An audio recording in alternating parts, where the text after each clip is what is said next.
What's up, man? How you doing? Good to see you again. Good to see you too. Podcast number 5, I think. With me and you? With me and you, yeah. Yeah, I love it. Yeah, it's great. It's been super fun. It's been great. We've had a lot of our words, letters, emotions, feelings, like everything, topics that we've talked. Yeah, resilience and relationships. Yeah. Bread and Yep. all kinds of stuff. Yep. Good stuff. Mm-hmm. And the feedback I've gotten is amazing, actually. You know, I have a core group of people who have been watching them, and they send me text messages afterwards, and so we've been getting some good. You know, I feel like we're reaching people, that's the ultimate goal, isn't it? Yeah, why not? Yeah, reach people, share stories, because that's how we learn and become better. Exactly. Yeah. So how's everything going with you? You know, everything is great, but you're definitely going through this like emotional wave in the past couple weeks. You and me both. Yeah. And honestly, I think it's everyone. Obviously, there was an election that just ended, so there's a lot of emotions, different kinds of emotions being mixed in. And, you know, it's just weird out there. It's just weird. But it's good. It's good because anytime that we feel these emotions and we go with them, we usually discover so much about ourselves. I think that's right. You know, like, you're right. The election, I think, has part of something to do with like the overall sort of climate of like, there's a bunch of stuff going around, right? It's like some people are happy, some people are sad, some people are celebrating, some people are grieving. But even before the election and the days coming up to it, there was an anxiety in the air. There was on all sides, and not even maybe related to the election, but just an overall anxiety. And since then, I don't know, for me, for the past couple of weeks, there's definitely been sort of an emotional wave. Like, you know, things are, you know, maybe it's planetary, maybe it's like, you know, what's going on in the universe. It's planetary. For sure. But something's going on, and it feels like super heightened. Like, I feel personally super heightened in my emotions, you know? Yeah. All of them, the good ones and the bad ones. Yeah, I know. Yeah, for sure. You know, we were supposed to do a podcast last week, and we didn't because, like, I had this wild dream, you know, and it was so wild. It was so emotional. It had my wife in the dream.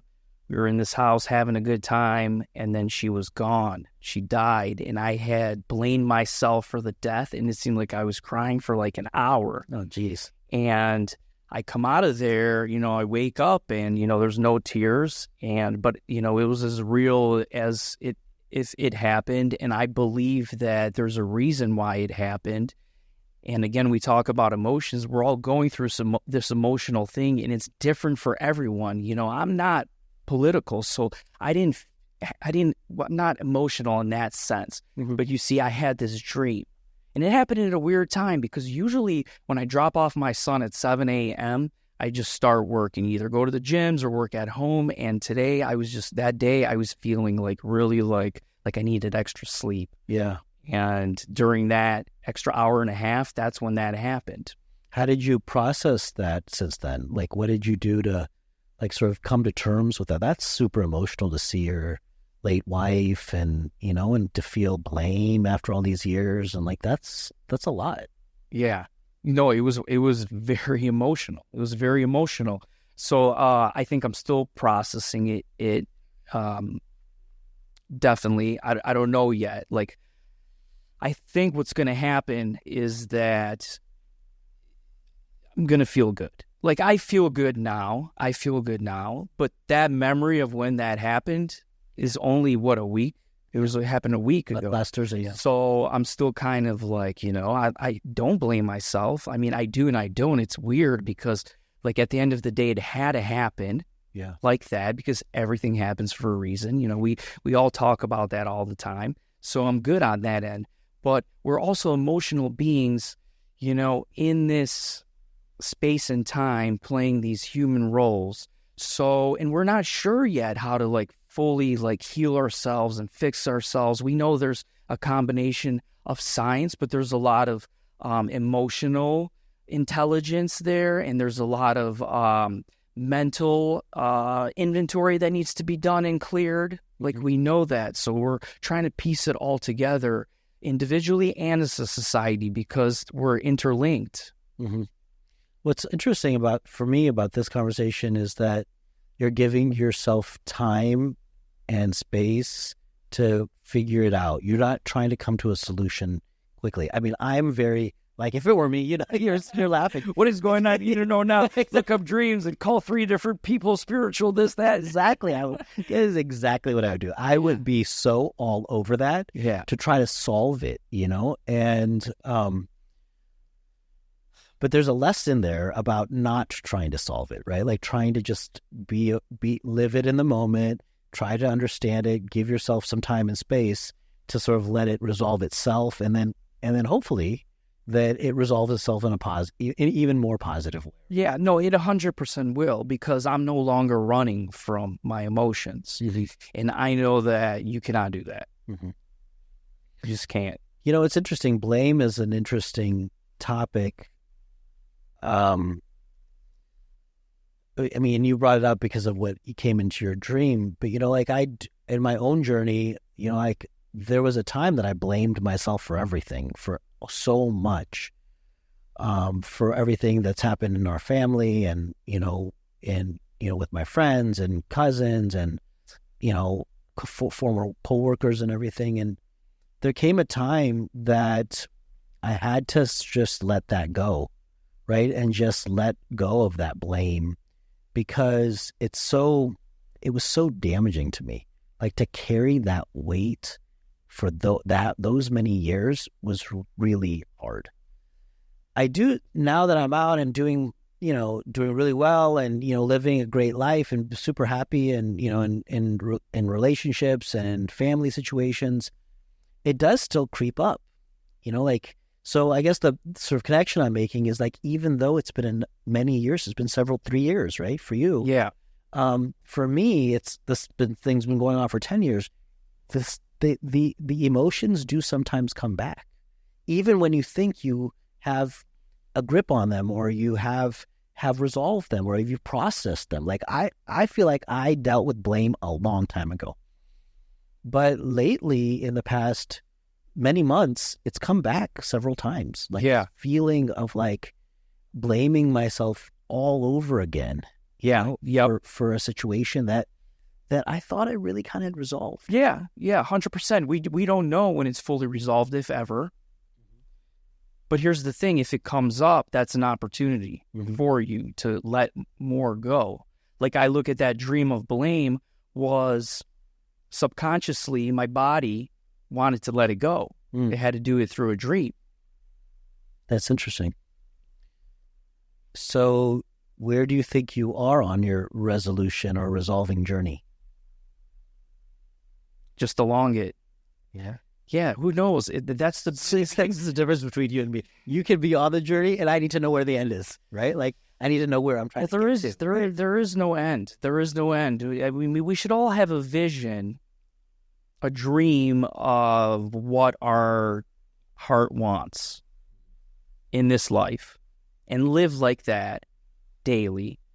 And then if you live like that daily, then you're going to feel good, because you're heading on that vision, and God, the universe, is going to show you that you're heading in the right direction through creation, creating stuff.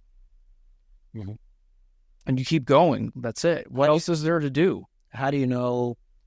I mean, since we are talking about a little bit of emotional turmoil going on in the world these days, like, how do you know if you're not on the right path? You'll know. I mean, the body's always going to tell you.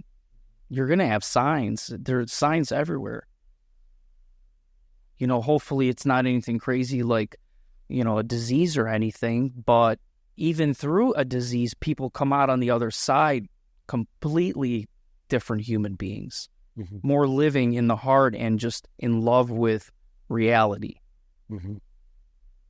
It's like, do we really want to fight reality, question it, or do we want to love reality? These are our two choices, and we're always in reality. So you can't escape reality, but you can choose which reality do you want to live in. Do you want to live in the dark one, the negative one, or do you want to live in, here's my vision, here's what I'm going to leave in the world and go? And our realities can be different, though, can't they? I mean, 100%. my reality is different than yours, Yeah. right? I mean, the things that I see in my daily life and I'm trying to resolve on a daily basis are different than yours. And so obviously the lens that I view them through it's necessarily different. They're all different, but they're all intertwined. For sure. So there's stuff that you can't see, obviously, and it's happening. So it's interesting because we didn't really have a topic here, but we've kind of stumbled upon two more R words, right? Reality and resolution or resolving, right? Yeah. We're always resolving. Right? Mm-hmm. And I think that as we come to the end of the year or getting close to the holidays. Resolution, another R, what's up? Another R, right? Resolutions and set it now, don't wait. That's right. That's the advice. If you're going to do something, like if you're hearing this podcast and you're like, okay, I should do something, then you just do it. It's the best time. Like, why wait till January 1st or 2nd? Yeah, because you don't know which reality you're going to live in then. Right. And you don't know where your body is going to be and where your emotional state is going to be. So if you're thinking about your resolutions, then you should just start them now. Yeah. Right? 100%. Yeah, I agree with that. Like, there's no reason to wait. There's actually science behind it. Or research saying that, like, I think it's close to like 90, it could be anywhere between 80 and 90% of New Year's resolutions fail. Really? Mm-hmm.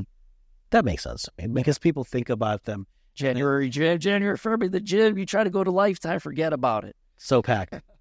Might as well work out outside. Yeah, that's true. It's so packed. And then by March, there's no one there again. Yeah, that's a good time to sign up. Hot tubs are open. And that's where all the deals are too, probably.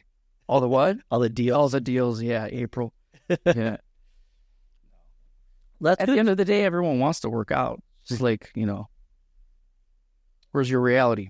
Right. Where's your reality? Like, is your reality like, I want to, I don't know, focus on myself and my heart, or where your other reality is like, my president just lost, the person I wanted to win the election, the world's going to shit. Like, my world's not going to shit. Right. Mine's not either. I'm sorry, it's just not. Is yours, man?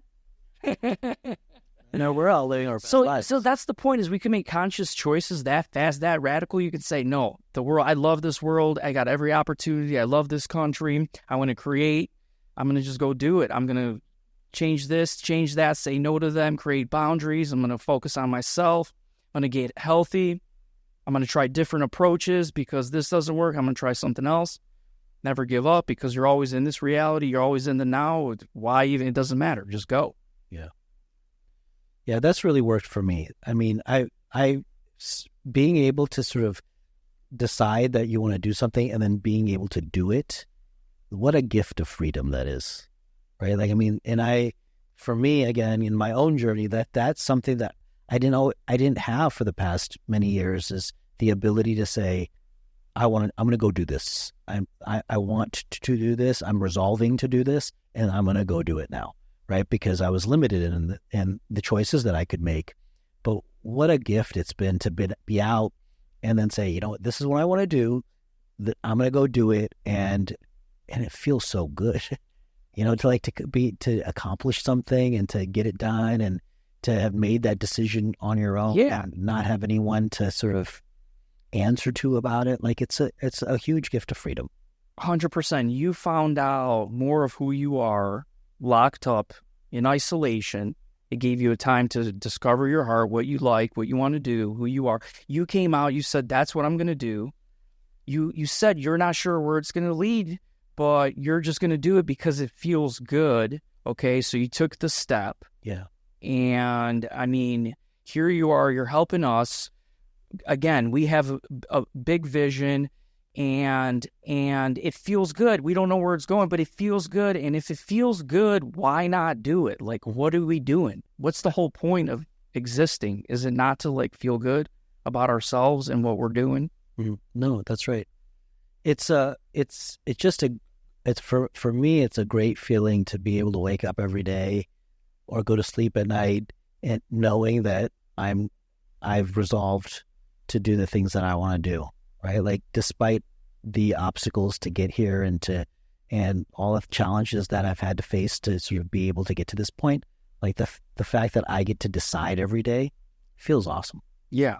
Yeah, we all do. We can all make a decision. Some people feel stuck, right? They feel like, 100%. and I think people, and with this whole thing in those last few days with the election and all that stuff too, I think people sometimes feel stuck and they don't know how to get out of that rut.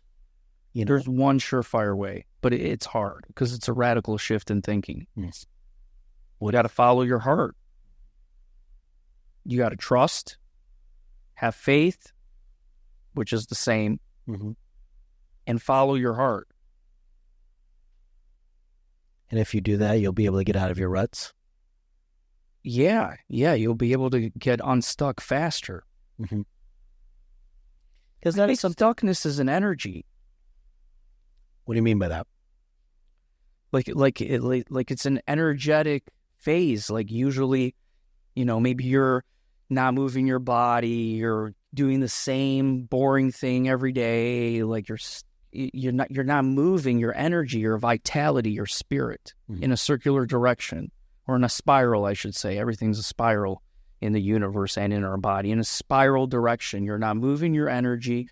You're not getting out into nature, moving your energy, your body and energy. Everything is energy. So when you feel stuck, start with that, because it is hard to find your heart, because we're so cut off. So much noise. So much noise, right? Especially now, again, we're all going through this noise.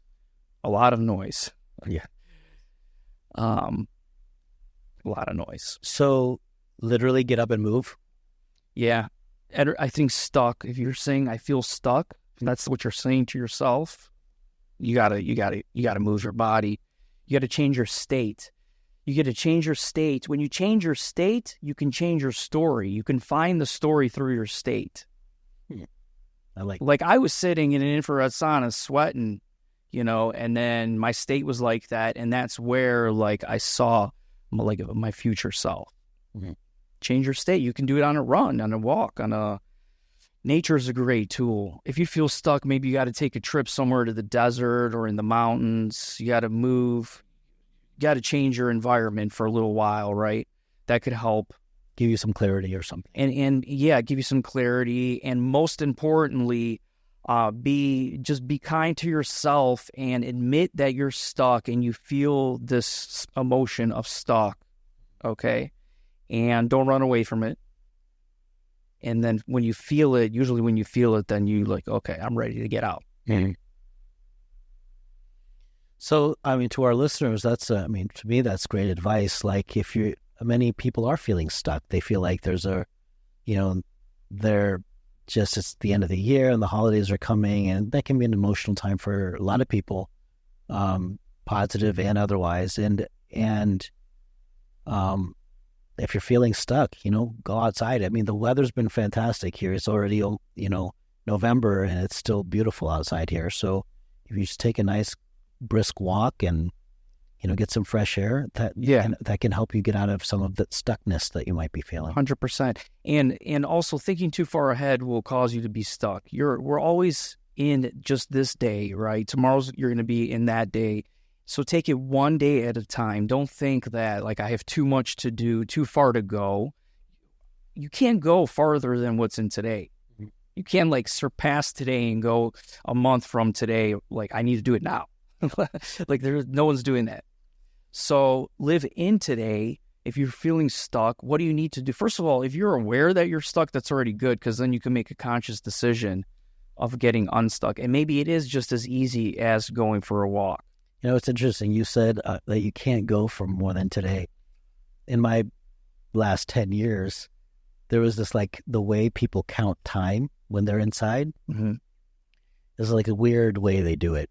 So as soon as you wake up in the morning, you don't count that day anymore, which was always super awkward to me, because you still have to live that day. And that day is going to still... Oh, but it already... Still 15 hours, 16 hours of that day. I see the thought process. But as soon as they would wake up, they would cross that day off their calendars, or... You already lived that day. Or shift the number of days or months or weeks or whatever, however they're counting, to not count that day. And I could never do that because I was like, I still have to live this day. I still have to go through this whole long day still. But did you eventually get to the point where you stopped counting? Oh yeah, there came a point where I was not counting. And how many years in or months?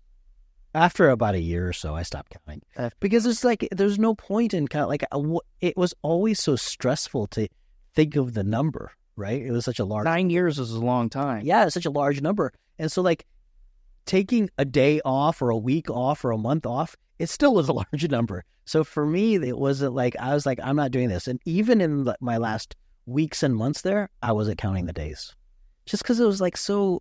it just felt like counterproductive. Like, I needed to live my life. And when that part of my life was over... it would be over. Yeah, that's your reality. You surrendered to, this is my reality. Do I want to live in joy or at least in a decent state of mind or just a lot of suffering and pain? At the same time, like, I don't know what it feels like going to prison. Man, I commend you for, like, making that switch. Yeah, I mean, it wasn't always easy, and it did take a long time. Yeah. And it wasn't always consistent. I don't know what that's like. But they would always cut that day off. And they would cut their last day off, too, because the last day doesn't count. And I'm like, what are you doing? Last day's a party. What right? You've taken 2 days off. Say you have 17 days left. And then you go around saying that I have 14 days left because they're not counting today. They're not counting the last day. They're not counting. And I'm like, what is going on? But it's like ways of coping through, like, to get through the time, whatever, you know? So yeah. It was interesting that those types of things. So what was your first meal out? My first meal out, well, I was in LA, and so they dropped me off at the airport, and they're like, okay, you can go now. So weird. Like, you're in this place, and then all of a sudden you're at, like, LAX. How crazy was LAX when you first got in there? I mean, they literally drop you off at the curb. Yeah. And they're like, okay, bye. Was it crazy, like, all these people? Yeah, no, there's so many people around, and then you walk in, and you, like, have to go through the whole security thing, and then now you're in this big terminal with like dozens of shops and all kinds of restaurants and snack bars and stuff, and you're like, what do I do? Okay, so you eat airport food for your first meal. Yeah. Got it. What about when you came home? And so what did you eat with your parents? When I landed in Cleveland, my parents were there to pick me up, and they had a whole feast ready for me in the car. In the car? Yeah. Oh, so, that's good. That's cool. I like that. Like, yeah, it was like in all these like Tupperware containers and all kinds of condiments and all kinds of smash. Oh my God, I ate so much. The first time you had that food, mom's food in 10 years. Yeah, decade. Wow. And I ate in the back seat. It was super cool. It was really neat. And then I had like an hour and a half basically. I just ate. Just was wild. And then then you go to a halfway house and stuff, and so they dropped me off again. But in that time, I was able to eat at LAX and eat my mom's food too. So got it. So those are good times. Good time. Now I can eat anything I want. Yeah. All right, you got to get going. Yep. Right. So this is the end of the podcast. Things at Dear Doubt Club are going really well. Yeah. And our challenge is really going really well. And our Eaton Chagrin Boulevard location is opening. November 20th. November 20th. Grand opening, 3 to 8. Stop by if you're listening to this. We're going to release this podcast. Matt, when?